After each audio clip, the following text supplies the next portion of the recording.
Bonsoir, bienvenue sur la voix de Morgane. J'espère que vous allez bien. Je vous retrouve ce soir pour la dernière lecture de H.G. Wells, Au temps de la comète. Je n'aurais pas réussi à le dire une seule fois correctement. Voilà, j'ai une petite voix. J'ai peur de couvrir quelque chose. J'aimerais être en forme demain, c'est important. Je croise les doigts. Voilà, j'espère que vous allez bien. J'en étais au chapitre 2 de la dernière partie, les derniers jours de ma mère. Oui, c'est ça, les derniers jours de ma mère. Et nous en sommes au 3e. Je vous remercie beaucoup pour votre écoute. Et je vous dis à tout à l'heure après cette lecture. Merci beaucoup.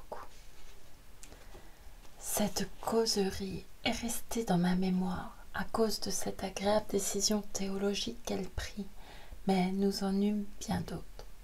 Il faisait bon, l'après-midi, après le travail de la matinée et avant l'étude du soir, d'aller flâner dans les jardins de Lauchester, d'y fumer une cigarette, pendant qu'elle bavardait de choses qui l'intéressaient. Le grand changement n'avait guère renouvelé ni consolidé son être physique. Sa vie, dans le sous-sol de Clayton, l'avait trop usé pour qu'un rajeunissement pût se produire en elle. Comme une étincelle parmi des cendres, elle jeta un éclat sous une bouffée d'air frais, et certes, sa fin en fut hâtée. Mais ces derniers jours s'écoulèrent très calmes, dans une félicité sans effort. Pour elle, la vie a été comme une journée de pluie et de vent, où le ciel ne se montre rasséréné qu'au soleil couchant. Elle ne prit pas de nouvelles habitudes parmi les conforts dont elle profitait, ne fit rien qui ne lui fût habituel, mais se contenta de jouir d'une lumière de joie éclairant son passé. Elle vivait dans la société d'autres vieilles dames de notre commune, à l'étage supérieur du vaste édifice qu'on appelait jadis Lauchester House. Ces appartements des derniers étages étaient simples et spacieux, bien disposés, bien décorés et conçus pour offrir le maximum de confort avec un minimum de service. Nous avions approprié les châteaux à des usages communaux.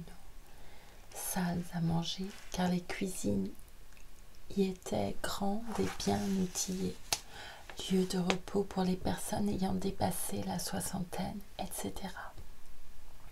Le château de Lord Redcar fut ainsi transformé et, de même, celui de Chex Hill, où la vieille Madame Verrall faisait figure d'hôtesse digne et capable. Il en fut ainsi de la plupart des aristocratiques habitations de cette belle région qui s'étend entre les 4 villes et les montagnes galloises. Les communs, buanderies, dépendances pour serviteurs mariés, écuries et remises, laiteries, que ces châteaux dissimulaient parmi des bosquets d'arbres, furent aménagés pour nos logis particuliers. On y adjoignit d'abord des tentes et des chalets en bois, et, plus tard, des résidences moins provisoires. Pour me rapprocher de ma mère, je m'étais installée dans 2 chambres du nouvel édifice collégial que notre commune avait été l'une des premières à ériger. De là, je gagnais commodément une station du rapide électrique qui m'emmenait à nos conférences quotidiennes et à mon travail de secrétariat et de statistique à Clayton. Notre commune est une de celles qui furent le plus promptes à s'organiser selon les nécessités modernes. L'énergie de Lord Redcar nous fut d'un puissant secours. Il avait un sentiment très délicat du pittoresque de son domaine ancestral, le détour que fait dans la forêt d'Ouest. Notre ligne électrique parmi les hêtres, les fougères et les hyacinthes, épargnant ainsi les grands espaces libres du parc, est due à son initiative. Nous étions fiers à bon droit du paysage qui nous environnait. Presque toutes les autres communes qui, dans ce pays de parcs bordant la vallée industrielle des 4 villes, se fondirent de tous côtés à mesure que les travailleurs se déplacèrent, ne furent construites qu'après qu'on fut venu étudier l'architecture de nos édifices, de nos maisons d'habitation, de nos monuments et la disposition des places, des avenues et des jardins qui remplaçaient déjà pour nous les rues étroites, jadis étranglées entre les immenses bâtisses et les résidences ecclésiastiques autour de la cathédrale. On admirait, pour l'imiter, la façon dont nous avions adapté ces bâtiments à nos nouveaux besoins sociaux. Certaines communes se targuèrent d'avoir amélioré notre plan, mais aucune ne pouvait rivaliser avec notre jardin de rhododendrons. C'était là un luxe unique en notre coin d'Angleterre, et la végétation vigoureuse de ces plantes était due à la richesse d'une épaisse couche de terreau exempt de chaux. Ces jardins avaient été dessinés sous le 3e Lord Redcar, il y avait plus de 50 ans. Ils s'abondaient en rhododendrons et en azalées, et, dans les endroits abrités et bien exposés au soleil, de grands magnolias fleurissaient. Les troncs vigoureux des arbres étaient dissimulés sous les rosiers grimpants festonnés de pourpre et d'or. Une infinie variété d'arbustes à fleurs, de superbes conifères et d'herbes de pampa faisaient l'orgueil de ce jardin. Barrés par l'ombre des hauts bouquets d'arbres, de vastes espaces libres verdoyaient. Ça et là, des massifs de rosiers nains, des parterres de plantes bulbeuses et des corbeilles printanières, pensées, primevères, myosotis, silènes. Ma mère préférait ces pelouses et ces allées fleuries avec les innombrables yeux ronds des petites corolles multicolores. Au printemps de l'année des échafaudages, elle m'accompagna jour après jour jusqu'au banc d'où l'on voyait mieux cette partie du jardin. Ces promenades lui procuraient, je crois, entre autres impressions agréables, le sentiment d'une délectable opulence.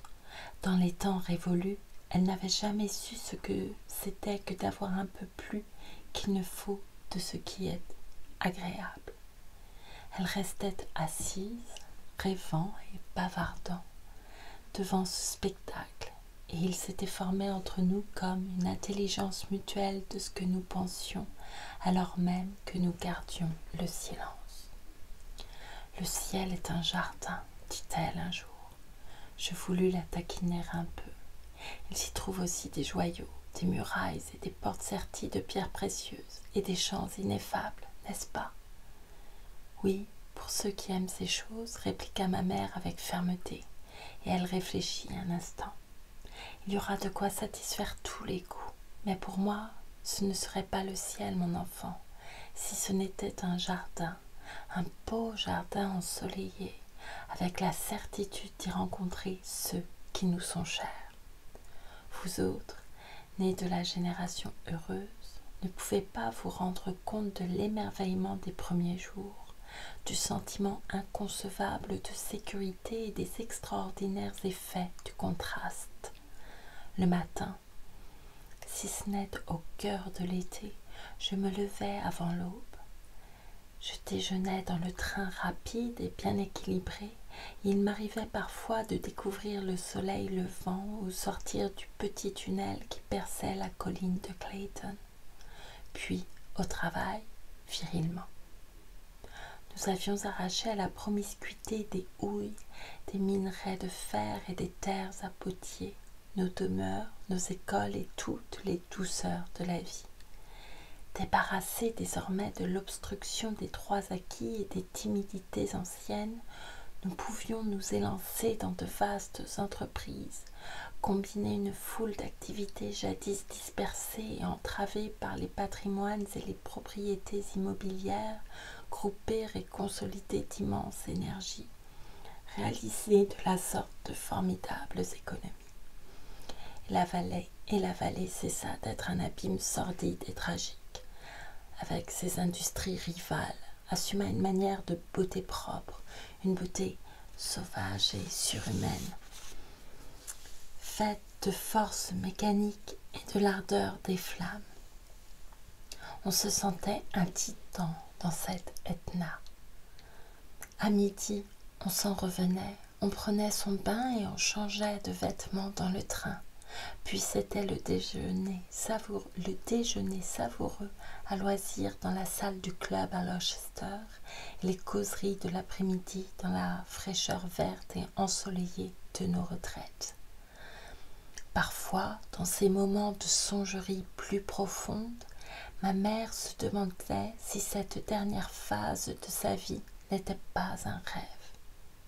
Un rêve, lui assurai-je, un rêve en effet, mais un rêve qui est plus près de la réalité que le cauchemar des temps anciens. Mon costume avait pour elle un grand intérêt, car le vêtement était complètement modifié. Ces nouvelles modes lui plaisaient, disait-elle. J'étais vêtue d'un drap marron très simple qu'elle palpait avec beaucoup d'admiration, car elle avait, comme toutes les femmes, le goût des étoffes. Je grandis de 2 pouces, je gagnais 2 pouces de tour de poitrine et mon poids s'augmenta de 12 kilos avant ma 23e année.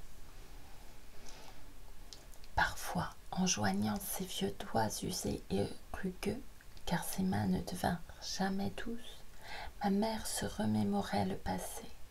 Elle me raconta bien des détails inconnus sur sa vie de jeune femme et sur mon père, comme ces fleurs écrasées et fanées qu'on trouve au feuillet d'un vieux livre et qui gardent quelque chose de leur parfum. Ces souvenirs avaient une saveur surannée. Et je m'imaginais, avec un bonheur mélancolique, que ma mère avait pu être aimée avec passion, que mon père avait un jour versé des larmes de tendresse entre ses bras. Elle tenta même parfois de me parler de Nettie, avec ses vieilles phrases de naguère, que ses lèvres savaient dépouiller de leur amertume. « Elle n'était pas digne de toi, mon cher enfant, disait-elle tout à coup, me laissant deviner à qui elle faisait allusion. Aucun homme n'est digne de l'amour d'une femme, aucune femme n'est digne de l'amour d'un homme. Je l'aimais, ma chère mère. À cela, vous ne pouvez rien changer. Il y en a d'autres, rêvait-elle, il y en a d'autres. Pas pour moi. Tout mon cœur, je l'ai donné. Je ne puis recommencer, mère chérie. Elle soupirait et ne disait plus rien. Une autre fois, voici, je crois, ses propres paroles. Tu te sentiras bien seule quand je n'y serai plus. Alors ne partez pas, répliquai-je. Que veux-tu, mon enfant? Le jeune homme doit s'unir à la jeune fille.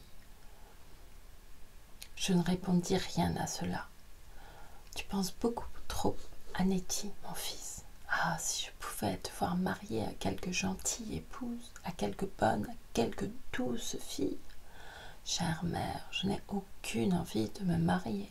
Peut-être qu'un jour, je puis attendre. Mais vraiment, tu fuis la société des femmes. J'ai des amis, ne vous inquiétez pas, ma mère. Il y a assez de besogne au monde. Aujourd'hui, pour un homme, quand même, il serait devenu insensible à l'amour. Nettie était pour moi la vie et la beauté. Elle l'est encore, elle le sera toujours. Ne croyez pas que j'ai trop perdu. Car dans mon cœur, je me disais que le dénouement n'était pas encore venu, que tout n'était pas fini. Une autre fois, elle me décocha une question qui me surprit. « Où sont-ils maintenant ?» demanda-t-elle. « Qui ça? Nettie et l'autre ?» Elle avait pénétré le fond de mes pensées. « Je ne sais pas, » dis-je d'une voix brève. Sa main décharnée toucha la mienne. « Ça vaut mieux ainsi, » murmura-t-elle. « Comment, s'excusant?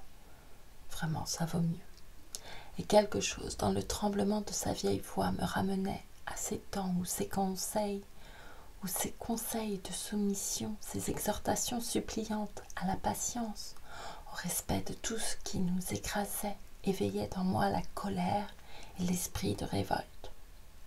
« C'est précisément de cela que je doute, » répliquai-je, sentant bien que je ne pouvais poursuivre cette conversation sur Nettie. Brusquement, je me levai et sortis, pour revenir au bout de quelques instants lui parler d'autre chose, en lui rapportant un bouquet de narcisses. Je ne passais pas tous mes après-midi auprès d'elle. Mon désir mal étouffé de Nettie se réveillait parfois et j'avais besoin de solitude. Je me calmais par la marche et la bicyclette et bientôt je m'adonnais avec un intérêt nouveau à l'équitation. Le cheval avait profité du changement. Dès la première année, l'attraction animale était totalement abandonnée. Désormais et partout, les transports furent l'œuvre de machines et le cheval devint un admirable instrument pour la distraction et la culture physique de la jeunesse. Je montais avec celle et, ce qui est mieux, à poil, et je constatais que les exercices violents étaient un bon remède contre les crises d'écrasante mélancolie qui m'envahissaient. Quand, au bout d'un certain temps, l'équitation eut perdu de sa nouveauté, je me joignis aux aviateurs qui s'exerçaient à planer par-delà les collines de Horse Mountain. Bref, je consacrais à ma mère un jour sur deux et à tout prendre les 2/3 de mes après-midi. Quatrièmement, lorsque soudain cette curieuse maladie, cet affaiblissement progressif qui fit du trépas une euthanasie pour la partie la plus âgée de la population au début des temps nouveaux, s'empara de ma mère, Anna Reeves vint lui servir de fille selon la récente coutume. Elle vint de son plein gré, nous la connaissions déjà un peu, pour l'avoir rencontrée, nous avions apprécié certains services qu'elle avait rendus à ma mère dans les jardins. Elle aimait secourir. Elle semblait une de ces filles bonnes et simples qu'aux pires époques le monde n'a cessé de produire et qui furent sans doute aux âges de ténèbres l'antisepsie cachée de nos vies bousculées, haineuses et déloyales. Ces filles inlassables accomplissaient leur œuvre, murmuraient en silence leurs prières perpétuelles, sans se soucier de récompense ou de gratitude. Elles furent les créatures charitables, les servantes fidèles, l'humble providence des foyers. Anna Reeves avait presque exactement 3 ans de plus que moi. D'abord, je ne trouvais aucune beauté en elle. Elle était courte, ramassée de taille, le teint coloré, les cheveux roux, les sourcils blonds et épais, les yeux d'un brun vif. Mais ses mains, couvertes de taches de rousseur, étaient adroites et secourables, et sa voix avait des accents enjoués et réconfortants. Elle ne fut d'abord pour moi qu'une bienveillance vêtue de bleu, avec un tablier blanc, active dans l'ombre de la ruelle, autour du lit où ma vieille mère étendue s'endormait paisiblement dans la mort. Elle était prompte à prévenir tel menu besoin, à prodiguer tel petit soin, et ma mère la récompensait toujours d'un sourire. Bientôt, j'eus découvert la beauté équilibrée de ce corps de femme aux gestes empressés. La grâce de sa bonté infatigable m'apparut avec la douceur de sa pitié tendre et les richesses de sa voix aux mots rares et rassurants. Je notais, je m'en souviens, comment une fois la vieille main amaigrie de la moribonde caressa la sienne toute pointillée d'or. « C'est une véritable fille pour moi, me dit ma mère. Voilà comment doit être une fille, je n'ai jamais eu de fille à moi. » Elle s'abandonna un instant à une calme rêverie et ajouta « Ta petite sœur mourut si jeune. » Je n'avais jamais entendu parler de cette petite sœur. C'était le 10 novembre, continua ma mère. Elle avait 29 mois et 3 jours. Ah, que j'ai pleuré. C'était avant ta naissance, mon fils, il y a si longtemps. Je revois tout cela. J'éprouvais tant de joie d'être mère et ton père se montrait si bon pour moi. Je revois ses mains, ses chères petites menottes pâles. Willy, on dit que maintenant on ne laisse plus mourir les petits-enfants. Non, chère mère, nous ferons mieux désormais. Le médecin de l'assistance ne pouvait venir. Ton père y alla 2 fois. Il y avait un autre malade, un malade payant. Alors ton père courut jusqu'à Swathinglea. Mais l'autre docteur ne voulait pas venir sans être payé d'avance. Et ton père s'était fait beau pour mieux inspirer confiance. Mais il n'avait pas d'argent. pas même de quoi prendre le tramway pour rentrer. Ah, que ce fut cruel d'attendre ainsi, avec la petite qui souffrait. Ah, nous aurions pu la sauver, j'en suis sûre. Mais c'était comme ça pour les pauvres dans les anciens jours. Toujours comme ça. Quand enfin le médecin arriva, il nous rudoya. « Pourquoi ne m'avez-vous pas fait venir plus tôt » criait-il. « Il fallait m'expliquer le cas. » Il ne se donna pas grand mal. Je le suppliai à genoux, mais il était trop tard. Elle murmura ces phrases à voix basse, les yeux mi-clos, comme quelqu'un qui raconte un rêve. « Tout cela sera mieux organisé désormais, répondis-je, pris d'une étrange colère rétrospective à écouter cette lamentable petite histoire que me narrait sa voix éteinte. Elle parlait, continua ma mère. Elle parlait si bien pour son âge. Elle disait « hippopotame ». Comment ? Hippopotame, mon enfant. Elle dit cela très clairement, un jour que son père lui montrait des images. Elle répétait ses petites prières aussi. Et maintenant, je vais faire dodo. Je lui tricotais de petits pas. Le talon était si difficile. Elle avait fermé les yeux et se parlait à elle-même. Elle murmura d'autres paroles vagues, phrases entrecoupées, fantômes de minutes mortes. La voix se fit moins distincte. Soudain, le sommeil la prit et, me levant, je sortis de la pièce, l'esprit étrangement obsédé par la pensée de cette petite vie joyeuse et pleine d'espoir qui s'abîma sitôt dans le néant. Par la pensée de cette petite sœur dont je n'avais jamais entendu parler. Je fus saisie tout à coup par une rage folle à l'idée de toutes les tristesses irréparables du passé, du vaste océan de douleurs inutiles et évitables dont cette larme de ma mère n'était qu'une goutte. Je marchais dans le jardin et le jardin me fut trop étroit. Je partis errer sur la lande.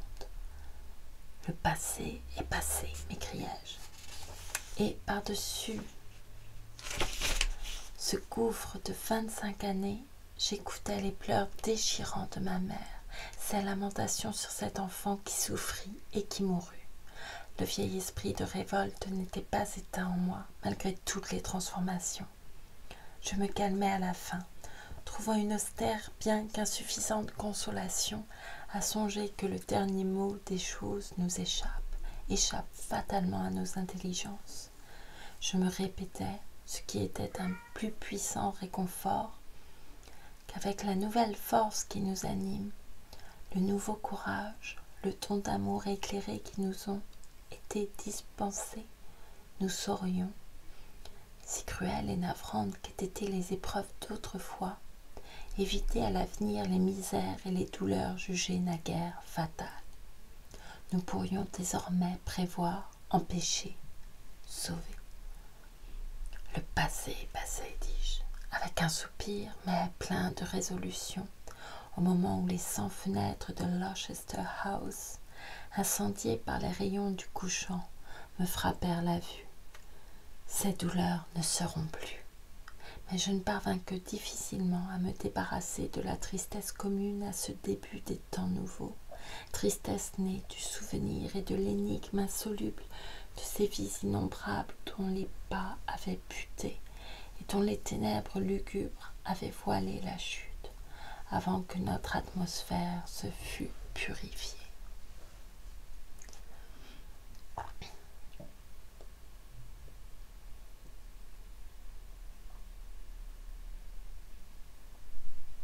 Chapitre 3. Beltane et la veille du jour de l'an. Premièrement. Finalement, ma mère mourut presque subitement et sa mort me fut un choc violent. Le diagnostic médical commençait à peine à devenir plus exact et plus assuré. Les docteurs, certes, avaient parfaitement conscience du peu de valeur de leur éducation médicale et faisaient tout ce qu'ils pouvaient pour y remédier. mais ils étaient encore d'une ignorance profonde. Un symptôme dans la maladie de ma mère fut inintelligemment observé. Son état s'aggrava. Elle eut un accès de fièvre qui l'emporta très rapidement. Je ne sais quels remèdes furent employés pour combattre son mal. Je n'appris l'événement que lorsque tout fut fini. À cette époque, mon attention se rapportait toute à l'organisation du Beltane, le festival qui se donna le 1er de mai, dans l'année de la reconstruction. Ce fut la première des 10 grandes crémations de décombres et de rebuts qui inaugurèrent l'âge nouveau. Les jeunes gens de nos jours ne peuvent s'imaginer l'énorme masse de débris, de vieilleries et de détritus dont nous dûmes nous défaire. Si nous n'avions pas réservé à cet effet certains jours, le monde entier eût été quotidiennement empuanti par les fumées de petits bûchers. La remise en honneur de l'ancienne coutume des feux de joie de mai et de novembre fut heureuse, à mon sens. Cette crémation devait nécessairement faire renaître la vieille idée de purification. On brûlait aussi maintes choses quasi spirituelles mêlées aux matériaux encombrants. Des actes, des documents, des traites impayées, des souvenirs vindicatifs avaient leur place dans ces flammes. Des gens passaient en priant au long des bûchers. C'était un beau symbole. Une tolérance plus avisée régnait désormais parmi les hommes, car ceux qui trouvaient encore leur consolation dans les foi orthodoxes se rendaient à ces assemblées pour prier librement que toute haine divisant leur secte pût être ainsi consumée. Même dans les bûchers de Baal, aujourd'hui que les hommes ont dépouillé toute haine indigne, on peut trouver le symbole du Dieu vivant. Infinie fut la quantité des choses que nous dûmes détruire lors de ces gigantesques nettoyages. D'abord toutes les habitations, tous les édifices du vieux temps. Au bout du compte, nous n'eûmes pas à conserver une construction sur 5000 de cette Angleterre d'avant la comète. D'année en année, à mesure que nous élevions les demeures conformes aux besoins rationnels de nos nouvelles familles sociales, nous balayions à l'eau de plus de ces hideuses et difformes structures, de ces bâtiments d'habitation construits à la hâte, sans imagination, sans beauté, sans honnêteté, sans confort approprié, et dans lesquels le XXe siècle naissant s'était abrité. Nous n'épargnâmes de ces innombrables constructions gauches et mélancoliques que ce qui pouvait avoir quelque attrait ou quelque intérêt. Évidemment, nous ne pouvions porter les maisons mêmes sur nos bûchers, mais nous y jetions les portes mal jointes, les affreuses croisées, les escaliers, terreur des domestiques, les placards humides et noirs, les papiers de tenture infestés de vermine et arrachés aux murs écaillés, les tapis imprégnés de poussière et de boue, les tables et les chaises aux vilains galbes prétentieux, les buffets, les commodes, les vieux livres saturés de poussière, les ornements sales, pourris et pénibles à regarder, parmi lesquels on trouvait, je me souviens, des oiseaux morts empaillés. Nous brûlâmes la plus grande partie des édifices privés, avec toutes les boiseries, tous les meubles, hors quelques milliers de pièces d'une beauté remarquable et réelle, desquelles nous tirâmes les modèles que nous avons créés depuis. Nous détruisîmes la presque totalité des vêtements de jadis et n'en conservâmes que quelques spécimens soigneusement désinfectés qu'on voit encore dans nos musées. On ne saurait désormais parler qu'avec une horreur spéciale de ces vêtements des temps passés. Les hommes portaient leurs costumes pendant plus d'1 an, sans le moindre souci d'un nettoyage efficace, si ce n'est d'un coup de brosse superficiel, de temps à autre. C'étaient des tissus sombres aux dessins mêlés, afin de dissimuler l'usure. Ces tissus, feutrés et poreux, étaient admirablement conçus pour recueillir et accumuler toutes les malpropretés ambiantes. Beaucoup de femmes revêtaient des robes faites des mêmes étoffes, longues, incommodes, traînant inévitablement sur toutes les abominations de nos routes fréquentées par les chevaux. nous nous vantions en Angleterre que toute notre population fût chaussée. La laideur de nos pieds, certes, réclamait des chaussures, mais il est aujourd'hui inconcevable qu'on ait pu emprisonner des pieds dans les étonnantes gaines de cuir ou d'imitation de cuir dont on se servait alors. J'ai entendu dire que la déchéance physique remarquée chez notre peuple pendant les dernières années du XIXe siècle, due sans doute à la mauvaise nourriture absorbée, était attribuable aussi pour une bonne part à l'ignominie de la chaussure ordinaire. Les gens évitaient l'exercice en plein air à cause de l'usure ruineuse de ces instruments de torture qui leur comprimaient douloureusement les pieds. J'ai raconté quel rôle jouèrent mes propres souliers dans le drame misérable de mon adolescence et j'éprouvais un sentiment de triomphe impitoyable, comme en face d'un ennemi à terre, quand j'eus à guider les uns après les autres les wagonnets remplis de bottes et de brodequins à bon marché, tout le stock de Swathinglea pour les déverser dans les hauts fourneaux de Glenville. Vlan! Toute cette infecte camelote s'engouffra dans l'orifice du cône lorsque Belton arriva, et le rugissement de la flamme qui les consumait emplit l'air. Plus jamais un rhume ne naîtrait de l'humidité de leurs semelles de carton. Plus jamais un corps ne serait la conséquence de leur forme ridicule. Plus jamais un de leurs clous ne blesserait de chair endolorie. Puis nous eûmes à nous débarrasser des réseaux démodés des chemins de fer à vapeur. Ce furent les gares, les signaux, les barrières, le matériel roulant.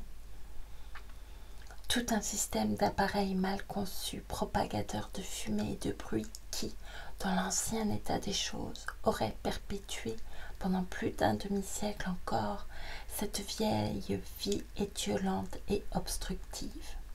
Nous fîmes ensuite la grande récolte des clôtures, des panneaux d'affichage, des palissades, des hideuses baraques en voliges, toute la vieille ferraille du monde entier, tout ce qui était empuanti de goudron, les gazomètres et les réservoirs à pétrole, tous les véhicules à chevaux, les camions, les haquets, tout fut démoli et brûlé. Ce n'étaient là que les matériaux les plus grossiers de ces bûchers de phénix qui brûlaient par le monde. Ce n'étaient là que les signes extérieurs et visibles des droits de propriété, des contrats, des dettes, des quittances, des mémoires, des actes, des chartes que nous jetâmes au feu. Un énorme amas d'insignes et d'uniformes, ni assez curieux, ni assez beaux pour valoir d'être conservés, activèrent le foyer, et avec eux tous nos symboles guerriers, tous nos engins meurtriers, à l'exception de quelques trophées vraiment glorieux. Les pseudo-chefs-d'œuvre de nos anciens beaux-arts, bâtards, mi-industriels, mi-artistiques, furent condamnés séance tenante. Les vastes toiles peintes, barbouillées pour satisfaire le goût de notre bourgeoisie mi-éduquée, jetèrent une grande flamme et disparurent dans le néant. Des marbres académiques se transformèrent en chaux utiles. Une grossière multitude de groupes absurdes, de statuettes stupides, de faïences décorées, des tas de tapisseries, de broderies, de mauvaise musique et d'instruments sans valeur eurent la même destinée. Des livres innombrables, des ballots d'imprimés et de journaux, à leur tour, haussèrent les bûchers.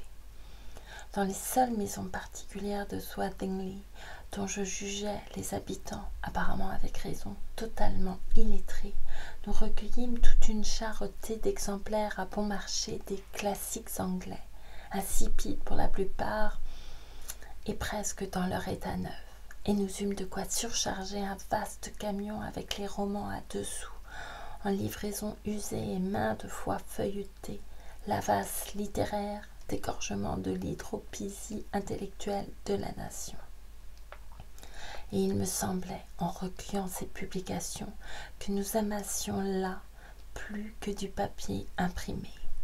Tout un capharnaüm d'idées ratatinées et biscornues, d'incitations basses et contagieuses, de formules de tolérance résignée et d'impatience stupide, tout un lot d'ingénieux paradoxes certifiant des habitudes de paresse intellectuelle, toute l'évasive nonchalance de la pensée apeurée.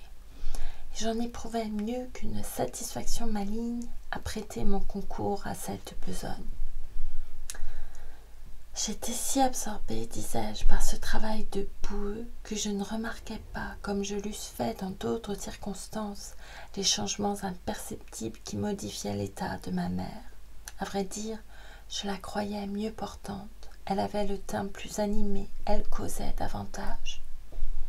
La veille de la fête de Beltane, notre nettoyage de Worcester ayant été mené à bonne fin, je remontais la vallée jusqu'à l'extrémité de Swathinglea pour aider au tri d'une faïencerie dont la principale production avait consisté en ornements de cheminée en faux marbre. Il y avait peu à choisir. C'est là que le message de la garde-malade Anna me parvint par téléphone, m'informant que ma mère était morte le matin, soudainement, et très peu de temps après mon départ. Je n'ai pu d'abord y croire. Cet événement très attendu m'abasourdit, comme si je ne l'avais jamais prévu un seul instant. Je continuai mon travail, puis mécaniquement, comme mue par une curiosité involontaire, je partis pour Worcester. J'y arrivai comme on achevait la toilette mortuaire.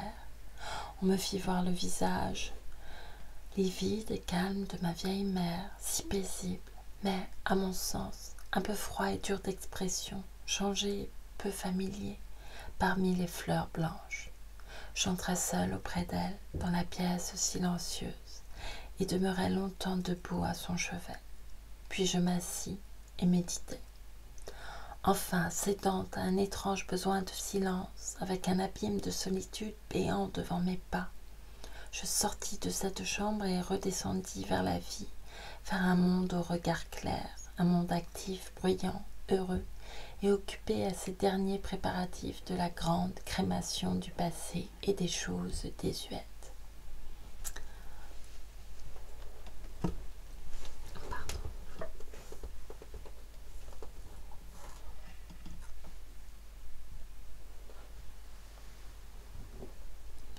Deuxièmement, je me souviens que la vigile de cette première fête de Beltane fut la plus terriblement solitaire des nuits que j'ai vécues. Dans ma mémoire, elle reste fragmentaire, débordant d'émotions, avec des vides. C'est d'abord, très distinctement, le grand escalier de la maison de Worcester où je me trouvais, sans savoir comment ni par où j'avais passé, et sur le palier, voici Anna qui monte à ma rencontre. Elle venait seulement d'apprendre mon retour. Nous nous arrêtâmes et, pendant que nous nous serrions les mains, son regard, comme parfois le regard des femmes, scrutait mon visage. Cela dura une seconde, 2 secondes. Je ne pouvais rien lui dire, mais je sentais son émoi me gagner. Ma main répondit à la pression de sa main, que je laissai retomber, et après une singulière hésitation, je continuai à descendre, retournant à mes préoccupations. L'idée ne me vint pas alors de me demander quels pouvaient être ses sentiments à elle et ses pensées. Je me rappelle le vestibule plein d'une lumière dorée et comment je fis quelques pas machinalement vers la salle à manger. Puis, à la vue de toutes ces petites tables et au bruit des voix que la porte entr'ouverte m'envoya embouffer, je réfléchis que je n'avais pas envie de dîner. Ensuite, je me vois traversant les pelouses devant la maison et prenant le chemin des brandes solitaires. Un passant prononça le mot chapeau et je m'aperçus que j'étais sortie nu-tête.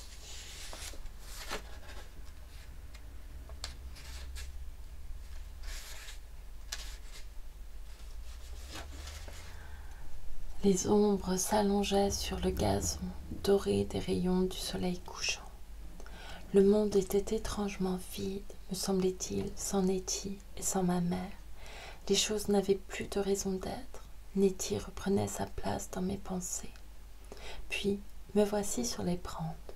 J'évite le sommet des collines où s'entassent les bûchers. Je recherche les lieux déserts. Je me souviens très nettement de m'être assis sur une barrière un peu plus loin que le parc, dans un creux de la colline dont le sommet me cachait le feu de joie de Beacon Hill et les foules qui l'entouraient. Je regardais et j'admirais le soleil couchant. La terre et le ciel m'apparurent comme une bulle de savon irisé flottant dans la sphère des vanités humaines. Puis, au crépuscule, je m'engageais dans un sentier inconnu, hanté des chauves-souris entre de hautes haies. Je ne dormis pas sous un toit cette nuit-là, mais j'eus faim et me restaurai vers minuit dans une petite auberge près de Birmingham, à bien des milles de chez moi. Instinctivement, j'avais évité les hauteurs où les foules s'assemblaient autour des feux de joie. Mais il y avait à l'auberge de nombreux soupeurs et je dus partager ma table avec un homme qui portait une liasse d'hypothèques inutiles pour les jeter au feu. J'en causais avec lui, mais mon âme était loin de mes lèvres. Bientôt les sommets se fleurirent d'une petite tulipe de flammes. De minuscules silhouettes noires l'entouraient, tachetant la base de ses pétales. Le reste de l'humanité vagabonde restait enseveli dans les ténèbres. À force de m'écarter des routes et des sentiers frayés, je parvins à m'isoler, bien que le fruit confus des voix, le rugissement et le pétillement des grands brasiers parvinssent à mes oreilles. Je pensai à ma mère, à ma nouvelle solitude et au désir de Nettie, qui me rongeait le cœur. Je pensais à bien des choses cette nuit-là, mais surtout à l'amour qui débordait de moi et à la tendresse qui m'était venue dans le sillage du changement, du besoin plus pressant où j'étais de ce seul être qui pouvait combler mes désirs. Aussi longtemps qu'avait vécu ma mère, elle avait, en une certaine mesure, occupé mon cœur. L'amour que je lui vouais avait nourri suffisamment mes affections, avait mitigé le vide de mon âme. Mais, soudain, cette consolation m'était enlevée. Bien des gens, au moment du changement, avaient cru que cet ample élargissement de l'humanité entraînerait l'abolition de l'amour individuel. Ils ne l'avaient rendu, au contraire, que plus délicat, plus absorbant, d'une nécessité plus vitale. Certains s'étaient imaginé que les hommes, désormais tout remplis de la passion d'agir et de créer, heureux, aimants, serviables entre eux, n'éprouveraient plus le besoin de cette communion intime et confiante qui fut la plus belle chose de l'ancienne vie. Et, pour autant que cet amour résultait d'avantages matériels et de la lutte pour l'existence, il n'avait pas tort. Mais, en tant qu'émotion de l'âme, que sensation exquise de la vie, il se trompait du tout au tout. Nous n'avions pas éliminé l'amour individuel, nous n'avions fait que le dépouiller de ses enveloppes grossières, de sa vanité, de ses soupçons, de ses éléments intéressés, de ses rivalités, jusqu'à le dresser éblouissant et invincible devant notre esprit. À travers toutes les manifestations belles et divergentes de la vie nouvelle, nous comprîmes avec plus d'évidence encore que, pour chacun de nous, telle personne, mystérieusement et inexprimablement accordée au même rythme que nous-mêmes, nous offrait une joie par leur présence, exigeait notre tendresse par leur existence même, et, servis par les circonstances,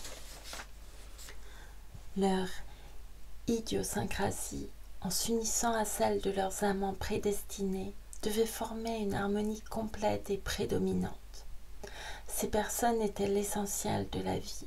Sans leur appoint, le beau spectacle du monde rajeuni ressemblait à quelques destriers caparaçonnés, mais sans cavalier, à un vase qui ne contiendrait pas une fleur, à un théâtre où il n'y aurait pas de représentation. Pour moi, au cours de cette vigile de Beltane, il était clair, comme les grandes flammes blanches dans l'ombre, que Nettie, et Nettie seule, pouvaient éveiller en moi ces harmonies. Mais elle était partie.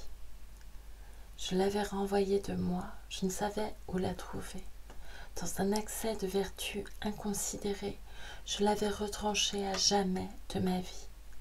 C'est ainsi qu'alors je jugeais ma situation, étendue, invisible dans l'obscurité, pleurant et appelant Nettie à voix sourde. La figure dans l'herbe, je versais des larmes, pendant que la foule joyeuse allait et venait, que la flamme des brasiers montait vers les étoiles lointaines, s'illuminait de reflets rouges, épaississait ses ombres et dansait sur la face de la terre. Non, le changement nous avait délivrés de nos passions moins nobles, de la concupiscence vulgaire et animale, des pauvres éventualités, des imaginations grossières. Mais de la passion d'aimer, il ne nous avait pas affranchis. Il avait rendu à Eros, prince de la vie, son empire. À travers cette longue nuit de tristesse, moi, qui l'avais repoussé, je reconnaissais sa puissance au milieu de mes larmes et des regrets que je ne pouvais apaiser. Je ne me rappelle pas, même vaguement, à quel moment je me relevais, ni comment j'irais à travers les vallées, entre les brasiers nocturnes, ni comment j'évitais le rire et la joie des multitudes dont le flot regagna, entre 3 et 4 heures, les habitations. Mais, vers l'aube, une aube grise et froide qui me faisait frissonner sous mon vêtement léger, quand les cendres de la joie universelle se ternirent, j'arrivais, en traversant une clairière, à un petit taillis tapissé de hyacinthes bleues. Une bizarre sensation de déjà-vu arrêta mes pas, et je restai là, intriguée, à une douzaine de pas du sentier. Bientôt, un arbre étrangement tordu éveilla mes souvenirs. L'endroit m'était connu, certes. C'est là que j'avais attaché mon vieux cerf-volant, et c'est d'ici que je m'exerçais à tirer sur cette cible avec mon revolver, me préparant à ma rencontre avec Verwolf. Cerf-volant et revolver, tout ce passé irascible et mesquin n'existait plus, et ces derniers vestiges s'étaient recroquevillés, étaient montés en fumée parmi les tourbillons des brasiers de Belden. Ainsi je marchais, enfin, à travers un monde de cendres grises vers la grande maison où reposait, morte, l'image, la dépouille abandonnée de ma pauvre chère mère. Troisièmement, je revins à Lauchester dans un état lamentable, épuisé par mes vains désirs de Nettie, sans me demander même ce que l'avenir me réservait. Une fascination curieuse m'attira vers la grande maison pour y contempler la quiétude silencieuse qui avait été la figure de ma mère. À mon entrée dans la chambre, Anna, qui était assise devant la fenêtre ouverte, s'avança à ma rencontre. Elle avait l'air de quelqu'un qui attend. Elle aussi était pâle d'avoir veillé toute la nuit, souhaitant ma venue, veillée entre la morte reposant dans la pièce et les grands feux de Belden au dehors. Je restais muet entre elle et le lit mortuaire. « Willy, dit-elle à voix basse, semblant dans ses regards et son attitude incarner la pitié. Une présence invisible nous poussa l'un vers l'autre. Le visage de ma mère me parut prendre une expression résolue, impérieuse. Je me tournai vers Anna comme un enfant se tourne vers sa nourrice. Je posai mes mains sur ses fortes épaules, elle m'entoura de ses bras et mon cœur céda. Je cachai ma figure sur son sein et, défaillant, j'éclatai en sanglots passionnés. Elle me serra dans ses bras avides. « Allons, allons, murmura-t-elle, comme pour consoler un enfant. Et bientôt, telle une mère compatissante, elle m'embrassa avec une passion anxieuse et profonde, couvrant de baisers mes joues et mes lèvres, et sa bouche sur la mienne était amère du sel de ses larmes. Je lui rendis ses baisers, puis, cessant soudain ses caresses, nous nous écartâmes, nous observant l'un l'autre en silence. Quatrièmement, le souvenir, tantôt si intense, de Nettie s'évanouit totalement de mon esprit au contact des lèvres d'Anna. J'aimais Anna. Nous nous rendîmes devant le conseil de notre groupe qu'on appelait commune à cette période provisoire et elle me fut accordée en mariage. Dans l'année, elle me donna un fils. Nous nous vîmes très souvent pendant cette période et nos conversations nous rapprochèrent beaucoup. Elle devint mon amie fidèle et l'est toujours restée. Quelque temps même, nous fûmes des amants passionnés. Elle m'a toujours aimé et m'a rempli l'âme d'une gratitude tendre et d'un sincère attachement pour elle. À chacune de nos rencontres, nos mains se serraient et nos yeux se saluaient en un accueil amical. Et, pendant toute notre vie, depuis cette heure, nous avons été l'un envers l'autre, prompts à nous secourir, francs, doux et ouverts dans nos paroles. Puis, après un certain temps, mon amour et mon désir pour Nettie me revinrent comme s'ils ne s'étaient jamais évanouis. Aujourd'hui, personne n'éprouvera de difficulté à comprendre cette récidive, mais dans les mauvais jours de fièvre de l'ancien monde, on en eût considéré le simple aveu comme une monstruosité. Il m'aurait fallu étouffer ce retour de ma première tendresse, la bannir de mes pensées, la cacher à Anna et mentir sur ce point à l'univers entier. La théorie du vieux monde n'admettait qu'une affection. Nous autres, qui voguons sur un océan d'amour, nous nous imaginons difficilement même cette théorie. L'homme tout entier, supposait-on, se donnait, se remettait à la jeune fille ou à la femme qui le possédait, et celle-ci en retour se donnait, se fondait tout entière en lui. On ne devait rien réserver de soi. C'était une faute déshonorante de ressentir un surplus d'amour. À eux deux, avec les enfants qui naissaient, l'homme et la femme formaient un système secret et à part. L'homme était condamné à ne trouver ni beauté, ni douceur, ni intérêt aux autres femmes, et l'épouse de son côté devait en agir de même avec les autres hommes. Les hommes et les femmes du vieux temps s'en allaient à l'écart par couples, se réfugiant dans de petites maisons comme des bêtes dans leur tanière, et dans ces foyers, ils s'installaient avec l'intention de s'aimer. En réalité, ils en arrivaient promptement à une surveillance jalouse, née de ce sentiment extravagant de propriété mutuelle. Tout imprévu s'effaçait bientôt de leur conversation. Tout orgueil disparaissait de leur vie commune. Se permettre une liberté réciproque eût été une infamante dépravation. Que des époux qui s'aiment comme nous nous aimions, Anna et moi, vivent après leur voyage nuptial d'une existence séparée, chacun vaquant à ses occupations particulières, prenant ses repas aux tables publiques jusqu'au jour où la maternité interrompt momentanément pour la femme cette indépendance. Voilà qui aurait paru jadis un danger de tous les instants pour notre stricte et implacable loyauté. Le fait encore que j'avais l'audace de continuer à aimer Nettie qui aimait à la fois et différemment Verworn et moi, eût été considéré comme un scandaleux outrage à la quintessence même de l'antique convention matrimoniale. Dans les vieux jours, l'amour était une affaire de féroce propriété. Au temps nouveau, Anna pouvait permettre à Nettie de s'épanouir dans le monde de mon imagination, aussi librement qu'une rose tolère auprès d'elle la floraison d'un beau lys blanc. Puisque je pouvais percevoir des notes que sa voix ne me donnait pas, Anna était heureuse parce qu'elle m'aimait, que j'entendisse d'autres musiques que la sienne. Elle aussi était sensible à la beauté de Nettie. La vie à présent est si riche et nous dispense avec une telle profusion l'amitié, les consolations, l'entraide, mille occasions d'affectueuse tendresse, que nul ne marchande aux autres la jouissance pleine et multiple de la beauté.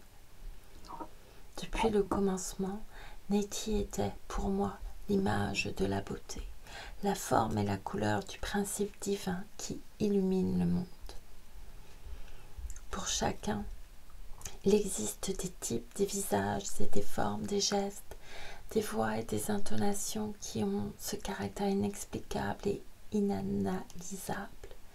On les rencontre dans la foule amicale et bienveillante, et on les reconnaît pour siens. Ils nous émeuvent mystérieusement, ils agitent en nous des profondeurs que rien d'autre ne troublerait. Ils font percevoir et interpréter le monde. Sans détourner, c'est refuser la lumière du soleil, c'est assombrir, c'est immoler la vie.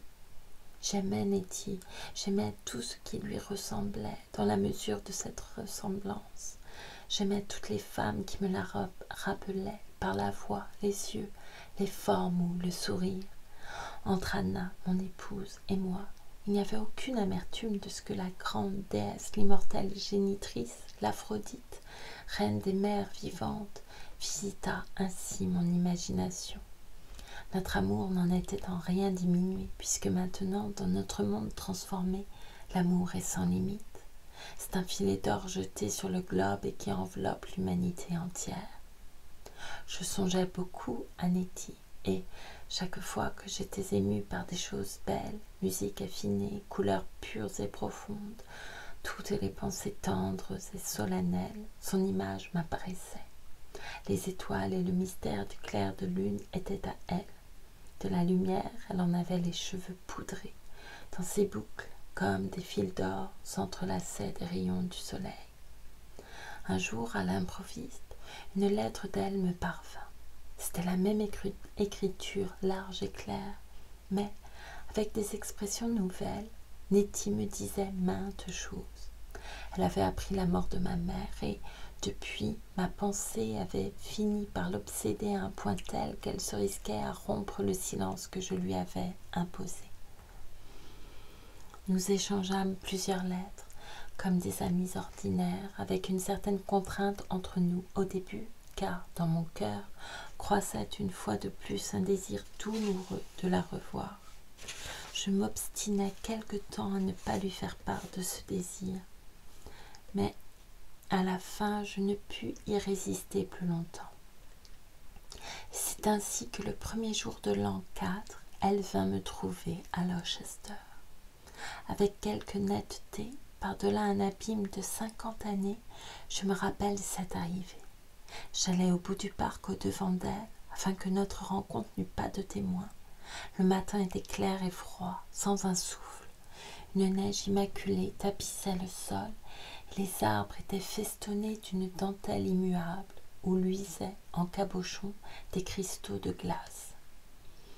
Le soleil levant illuminait cette blancheur d'une coulée d'or, et mon cœur bondissait et chantait dans ma poitrine. Oui, je me rappelle l'épaule neigeuse de la colline, brillant au soleil contre le bleu profond du ciel. Soudain j'aperçus la femme aimée qui s'en venait, entre les arbres blancs et immobiles. J'avais fait une déesse de Nettie, et voici la mortelle adorée. Elle s'acheminait vers moi, chaudement mitouflée et frissonnante, des larmes de tendresse au bord des yeux, les mains tendues, et son cher sourire tremblait sur ses lèvres. Elle descendit de mon rêve, réelle, humaine, avec ses aspirations et ses regrets, sa bonté tendre. La déesse transparaissait en elle, rayonnait dans tout son corps. Elle m'était un temple d'amour adorable, mais je tenais, comme une joie inimaginée, la chair vivante de ses douces mains de femme. Épilogue. La fenêtre de la tour. C'est tout ce qu'avait écrit le beau vieillard à barbe grise. La première partie de son histoire m'avait absorbée au point que j'oubliais l'aimable écrivain et l'agréable pièce dans laquelle il était installé, au sommet de la haute tour. Mais peu à peu, à mesure que j'approchais de la fin, un sentiment d'étrangeté m'envahit. Il était de plus en plus évident que c'était là une humanité tout autre que celle que j'avais connue, une humanité irréelle, avec des mœurs, des croyances, une intelligence et des sentiments différents. La comète n'avait pas seulement transformé les conditions et les institutions, elle avait opéré une transformation des cœurs et des esprits. Elle avait, d'une manière, déshumanisé le monde, l'avait dépouillé de ses méchancetés, de ses intenses petites jalousies, de ses inconséquences, de ses caprices. À la fin, et particulièrement après la mort de la mère, je n'éprouvais plus aucune sympathie pour l'histoire du vieillard.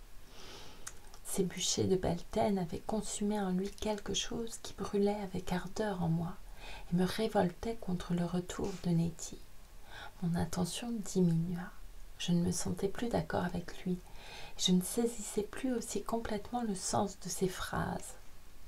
Son prince Eros, vraiment, ces gens transfigurés et lui-même, ils étaient beaux et nobles comme les personnages des grands tableaux ou les dieux de la sculpture, mais ils n'étaient pas plus que conformes à l'homme.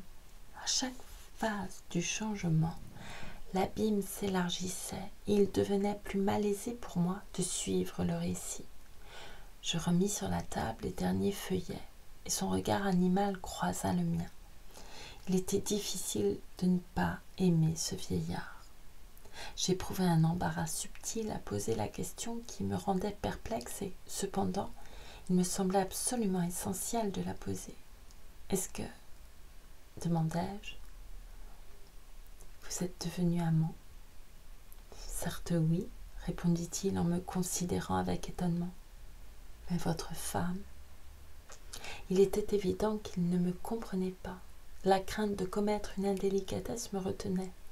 « Mais, bredouillai-je, votre femme, vous l'avez gardée ?»« Oui. » Je me demandais s'il n'y avait pas de sa part ou de la mienne quelque méprise.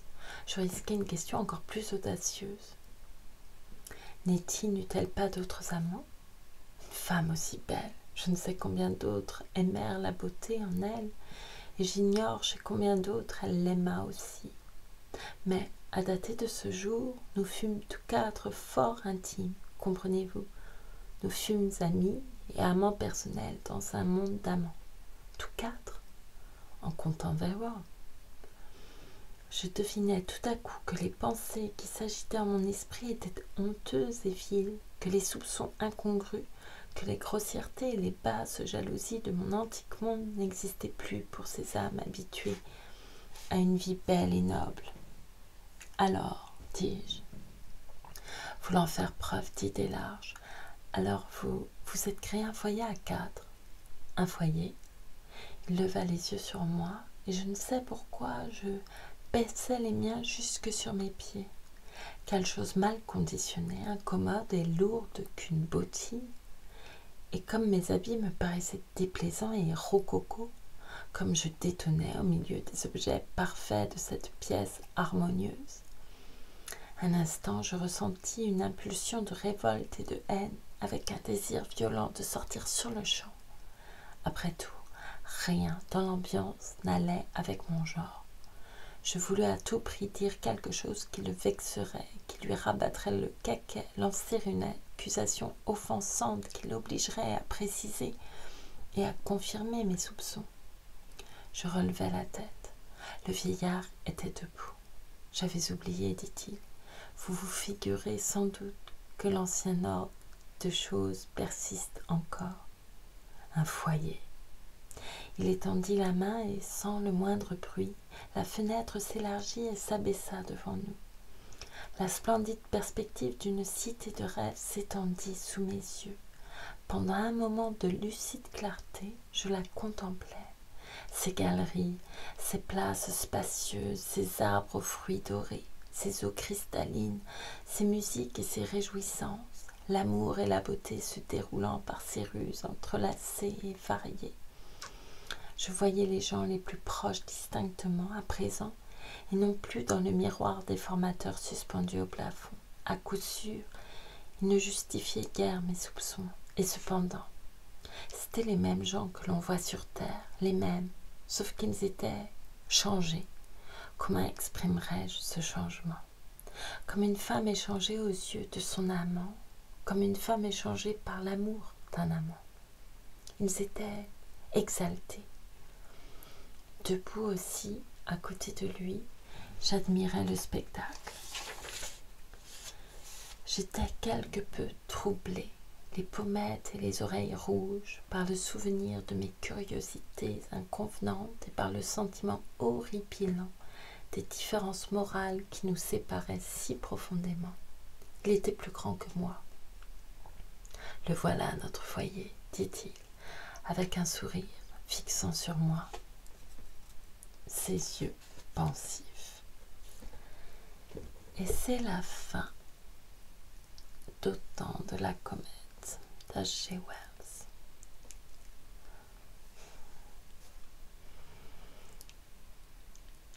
Eugène Green. C'est dans Eugène Green que j'avais lu, enfin, dans Eugène Green, non.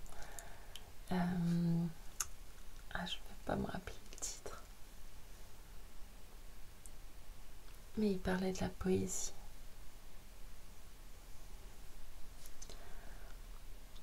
De verbes. Non, je ne sais pas, tant pis.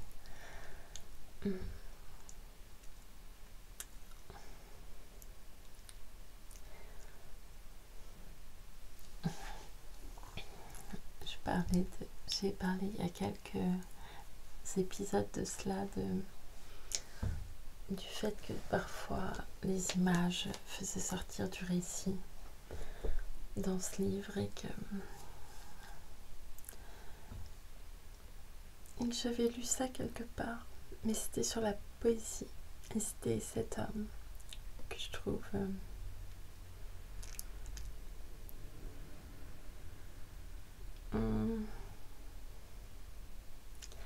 qui m'a l'air de ressembler à ce qu'on pourrait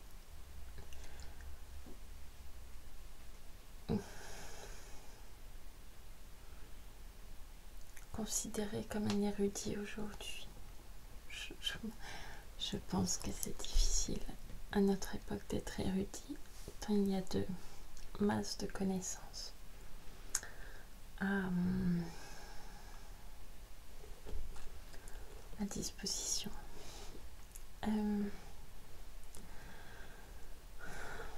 Voilà, Autant de la comète.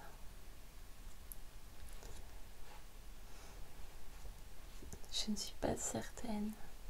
Ce qui est étrange, c'est qu'il n'y a pas beaucoup de changements entre le narrateur avant le changement et après le changement.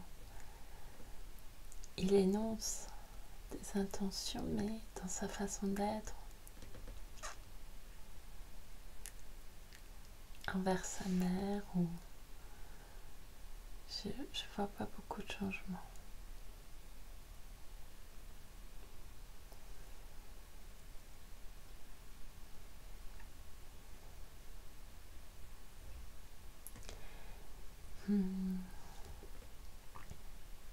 J'écoutais un extrait d'une émission tout à l'heure sur la nécessité de remettre des installations à disposition du public à cause de la précarisation de la vie des gens. C'était la directrice du SAMU social de Paris et une autre femme, une chercheuse, une professeure, mais je ne sais plus où.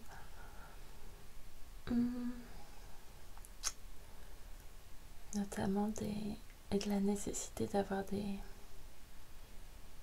il parlait des bains publics évidemment, mais de la nécessité d'avoir des laveries à disposition et tout ça, c'était assez intéressant. Pourquoi je parle de ça, c'est parce que la dernière partie avec les cuisines communes et tout ça, ça m'a fait penser à ça. Et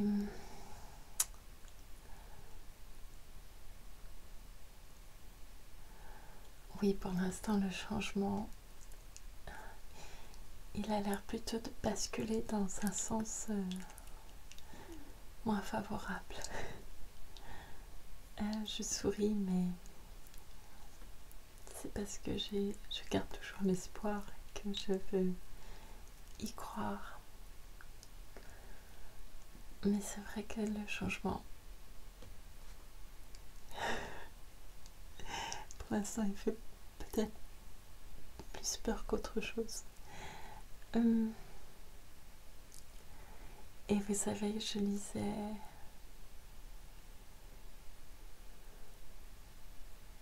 et donc ces femmes parlaient aussi de l'hospitalité, de remettre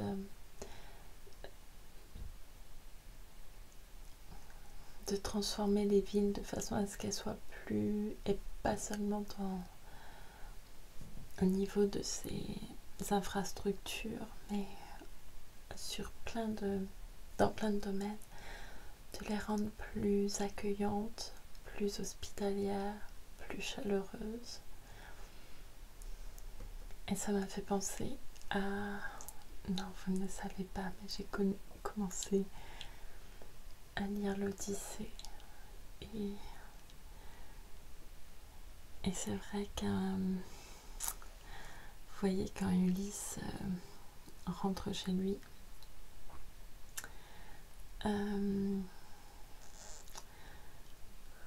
moi et les noms, c'est terrible, surtout quand je parle mythologie, il y a quand même pas mal de noms. Enfin, il arrive sur cette île et il y a une jeune fille qui l'aide qui l'accueille. Et je me rappelle simplement du nom de sa mère, Arrêtée. Et on parle donc de ces... Ah, excusez-moi, je l'ai en face de moi, donc je vais reprendre le nom parce que ça m'agace.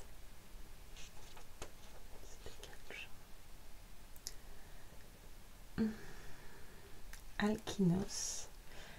Alors Alkinoos, c'est le mari d'Arrêtée et la jeune femme s'appelle comment?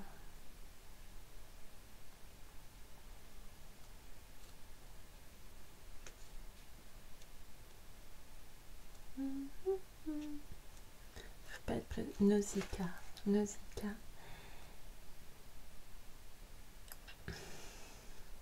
Voilà. Il est phéacien, voilà. Et donc, on parle beaucoup d'hospitalité, que les dieux ne... Je crois qu'il dit ça à un moment, que les dieux... Enfin, qu'il est normal que quand quelqu'un a traversé de grandes épreuves, a traversé les mers, on l'accueille avec hospitalité. Nausicaa met simplement en garde Ulysse contre la mauvaise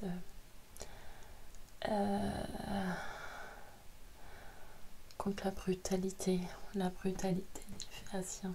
J'adore faire ça. Et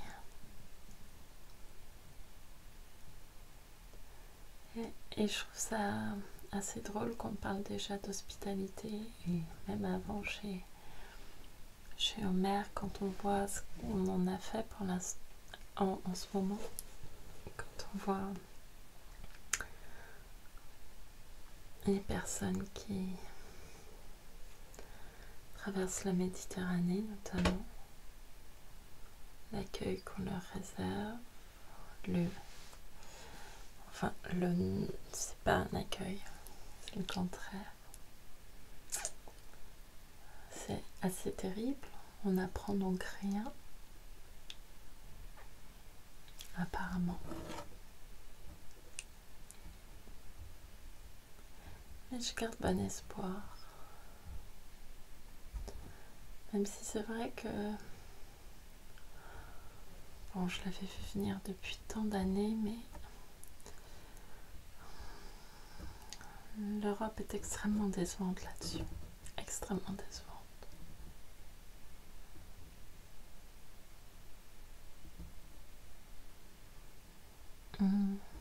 C'est-à-dire que l'Union européenne m'a toujours déçue sur... je suis désolée de dire ça, mais... Si vous voyez toutes les décisions Elle fait toujours primer les intérêts économiques sur la santé publique, l'écologie, les droits humains. Je trouve ça terrible. Oh là là, je pars loin. Je sais pas pourquoi. Sans doute parce que j'ai les yeux qui brillent et que je suis un peu malade.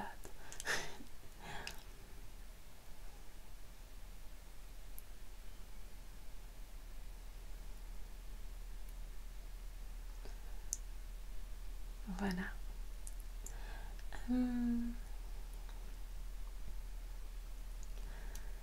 Donc, je vous remercie beaucoup, beaucoup, beaucoup pour votre écoute. J'espère que cette lecture vous a plu. J'ai trouvé, comme je l'ai dit la dernière fois, qu'il y avait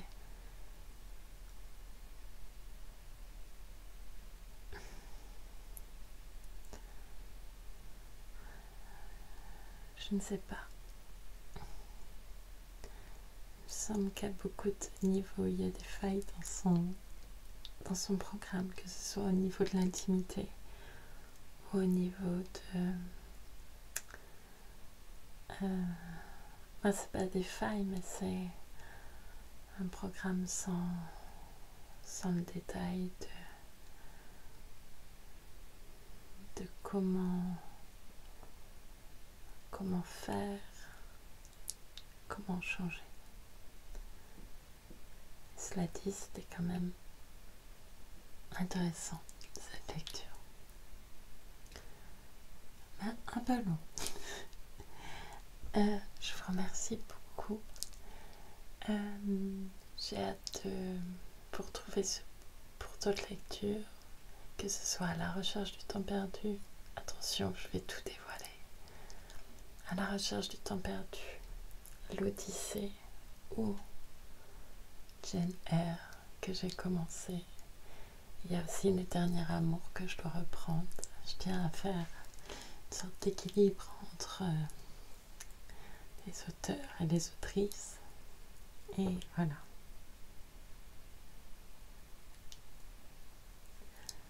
Merci encore. À bientôt. Je vous souhaite une belle nuit, une douce nuit, calme nuit. Je vous souhaite de tout rêve.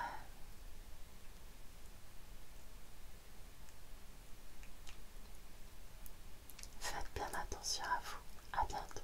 Merci encore.